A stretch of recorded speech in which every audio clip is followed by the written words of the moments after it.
Hey guys. So, yeah. So you can see here, I use one of the DeWalt. I think it's a what? I don't remember. DW735. No, I can't remember the model number. It's one of the job site saws. Comes with a stand and everything, and it's really been pretty great. There's a couple little quirks. This fence isn't quite vertically square to the table, so I've had to make some adaptations there.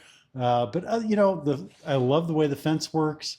It's been a good saw, and you can do a lot. It's not always the quality of the tools; it's the quality of the craftsman. So most of the mistakes I do in my woodworking have nothing to do with the actual saw itself. It's me. But that said, one of the real drawbacks of that saw is this guy, and the word that comes to mind is sucks. You put it in the slot, and I mean, there's probably 4 or 5 degrees of slop side to side with this thing, and it's like, really, DeWalt, for however much these are, $600 or something like that, you can't give me one, at least, maybe put a little nylon thing on there so I can adjust it, make it tight. I don't expect super precision out of something like this, but boy, I mean, to have, 4 or 5 degrees slop just in the slot itself, that's just not acceptable. So I never use it. It gets put in a little slot that they have for travel there, and it just never gets used. One of the reasons, though, it never gets used, one of the first things I built when I got a table saw was a good sled. So this is the one based on plans from 3x3 Custom Tamar, and she does a great job. She was using this exact same saw for many of her early videos, and it works great. I use it all the time. I cross-cut everything on here. When I want to switch to and do like a 45-degree angle, I've got some pieces cut like this. I can put those up against the fence, tighten it down, and now I've got a 45-degree here that works well. On the one side here, it can work on either one of the rails. This side is cut at a 45, so if I need to angle my blade 45 and cut, that works great. I've also done other angles with that as well, and that works really well. Now, if I want to do 33 degrees or something like that, I would have to make another one of these wedges or do some other things, and maybe not quite so convenient. So the rail that I used on this thing, by the way, are from a company called Powertech. Let's see if I can set them up here without them falling. There we go. Got a mess here. That's the rails, the T-slot stuff and the clamps. They're from a company called Powertech. And when I was ordering those slots, those rails and clamps and stuff, I happened to notice that they had a one of these guys. There we go. Miter bar. And I thought, oh, I'm just going to put that on my wish list, someday. Now, like I said, I've been using my sled for everything, so I just didn't really worry about it. And then Harbor Freight here about a month ago came out with a crosscut sled. It was getting a lot of press, and I thought, or not a crosscut sled, I'm sorry, a miter bar.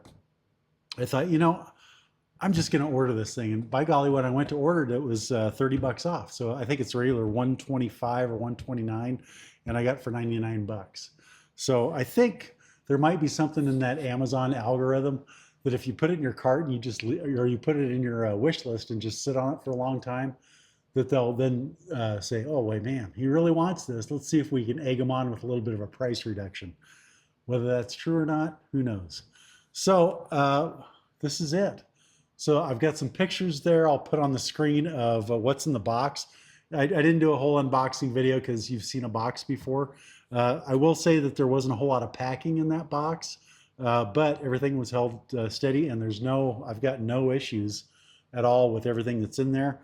I do have a picture of all the parts that are in there so you can see what comes with it. Basically, it comes with the bar, this stop stick there, and a couple Allen wrenches, and then big thing here, right here, it's got these adjustments so I can adjust it for the width of my track on my saw, and it comes with an extra set of those. So as those wear down, I'll be able to replace those. There was also a book of instructions, including how to square up the fence itself here using these 4 screws, how to square that up with the face so that it's 90 degrees from the bar itself. So right here, you can see I've got it set at 45. The locking mechanism is kind of interesting. I do wish that this was spring loaded. It's not. So you slide that out, loosen the bar here, and then I can slide it where I need to go, like so. These detents are really sharp. There's no play in those detents. And tighten things up. And now I'm at 90. So that's how that works. I'll get some close-up video of that while I'm doing it. The other thing, the bar, you can slide back and forth, loosening these two thumb screws back here. Now those are not the easiest to get to, and I can move it up and down a bit too if I need to. Those are not the easiest to get to. I'm gonna just be flat forward with that. And I did read one review on the Amazon site that said repeated use, those will get loose. And he complained about that and ended up putting Nylox on there. To me, I'm like, well, why not just put a lock washer on there and call it good? So I think I might end up with some lock washers on those. And those slide in this aluminum bar here. This sucker, I'm telling you, that thing is not going anywhere. You could probably drive a truck over it. It's really nice. This will allow, I'll have to make some clamps or something that'll be nice for holding down clamps, because this is standard T-slot stuff there. And so I'm gonna have to, I'll make some things. The stop is really nice. It's heavy duty, it's really heavy aluminum, flips up like you see there. And like I say, I'll have some other video besides what you're seeing right now on how that works. So right out of the box, I tested it with my square here, and it was square. It's really nice and square. And so I was real pleased with that. It's 90 degrees. It's dead on out of the box. If I did need to adjust that, it does have detailed instructions on how to do that using these 4 screws here. On the bottom here, there actually is some of that kind of Teflon, non-streaky stuff or whatever you want to call it that slides really well. So that's nice. So far, I'm really impressed. The real test is going to be when I do some cuts. So I don't know that I'll video the cuts just because of my arrangement here. I don't know that I have a real good way to do that and put that on video, but I will definitely share some of the results with that. Definitely going to try 90s, 45s, 22.5s are really the main 3 that I want to look at. I might even do what is that, the 30 degree where you can get your octagon or whatever. We'll see. We'll see how much scrap I have over there too. So, but anyway, that's the Powertech. I think I'm going to be impressed. We'll have some more after I do some cuts. Okay, so as I mentioned, I don't really have a great way to show you this on my table saw itself. And, you just see basically a lot of sliding back and forth and stuff. I will say this, so it's accurate. It's very accurate. I'm at the 45 degree stop here. I do like the rail. You can make your own blocks here, which would bring up one little thing.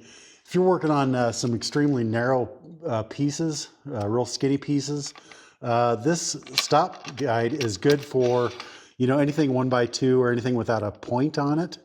But there is, even if it's fully closed, there's a little gap right here.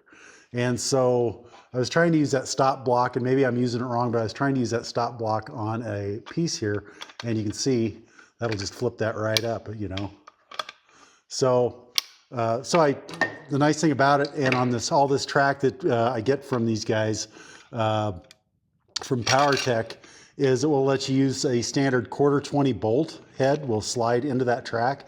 And so I just made a little piece of the 1/4-20 bolt head, and it slips right in there, and I end up without that gap. So that is a nice thing about this. You can make your own stuff fairly inexpensively, and it works really well. It is accurate. I was doing some 45s and 90s, and I did end up doing just a little bit of calibration here using these 4 screws on the top, and it worked really well. But here's the thing. When I was using it, the whole time I was using it, I kept thinking, well, I can do this on my sled. So, it's a good piece. I think it's a good, solidly built piece of equipment. But I always have my sled with me, you know? And I always use this guy. And so for crosscuts, I lay my piece on there and I use my sled.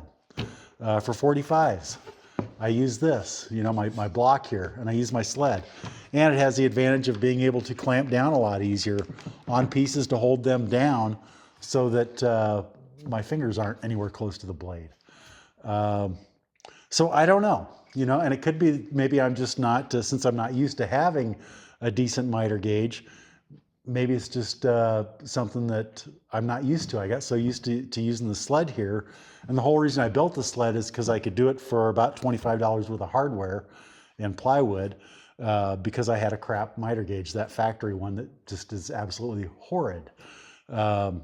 So I don't know, somebody tell me where I'm wrong, but I think 90% of what I would use this miter gauge for, I use my sled for already. Now I'm going to keep it. First off, you never know, it might just turn in handy somehow or some way. It does have some odd angles that are, those angle locks seem to be, you know, spot on. Everything I tested 30 degree, 60 degree, same thing, and the 45s, and measured them against known, whether it was architects, squares and things like that I have, test them against that, and those locks are dead on there. Or, you know, within any degree of reliability that I would use for the type of stuff that I build. It seems to be really dead on, and that's nice. And who knows, I might end up doing some stuff that's at that 30 degree, doing an octagon or whatever kind of a deal where that might prove useful. But, you know, I use my sled so much that I think I know all the ins and outs here that I don't see me using this a whole lot. Doesn't mean I won't ever use it, but a good sled is just really hard to beat. I think the T-Track I got on here is T-Track, the package I bought was T-Track, 2 of the hold downs, and I think that was all that was in the kit that I got, and it was like 30 bucks for 8 foot of T-Track. I think it was 8 foot of T-Track and the hold downs, and then another, you know, 25 bucks worth of plywood, and I had a nice sled here. So I really recommend a sled if you don't have one. It amazes me, some of the guys I know that don't have a sled. It really is just a great piece to have. This happens to be the design based upon the design by a 3x3 Custom Tamar. And I did go ahead and buy the plans for that. This one's a little bit smaller than the one she had. But anyway, sled works great. This is a good piece. The Powertech Miter Gauge is a really good piece. Man, just picking that thing up, it's got some heft to it. I think it weighs probably about as much as my sled here, and it's a lot smaller. It's a good piece. If you want a good miter bar, you know, I could sure recommend it and feel good about recommending it. But I don't know that it's going to replace my sled for about 85% of what I do on my table saw. Everybody's needs are different, and maybe I just haven't discovered all the tips and tricks on how to use a good miter bar. So there you go. Powertech miter bar. Recommended if you're needing a good miter bar. This is a good deal. It was 99 bucks on the sale that I got it on. Super heavy duty. It would be interesting to try it against a few others. There's a few others in that price range. There's one that I can't even remember, the velour or something like that a lot of people recommend in that $100 range, but I can't find it in stock anywhere. It's almost like the thing doesn't exist anymore. So this one is available. So I will say that for it. Next step up seems to be, you know, in that $175, $200 and up range. With a sled, I just don't see me spending that kind of money to have one of these when my sled does 85% of what I need. Other people, you might find differently. The Harbor Freight one is about half this price, and most of the reviews are pretty favorable. They say it's a really good deal for 50 bucks. I do think that most likely this is a little bit heavier duty, and having that bar on here, I'm almost thinking I would want to buy one of these bars by itself for my fence. I think that would be a pretty dang cool operation to have this bar with all the T-Track for the fence. It's so stiff and so heavy duty. That might be a nice thing. So someday, maybe, we'll see. Anyway, till next time, be well, do good work, and I'll see you down the road. Dance, you crazy monkey, dance!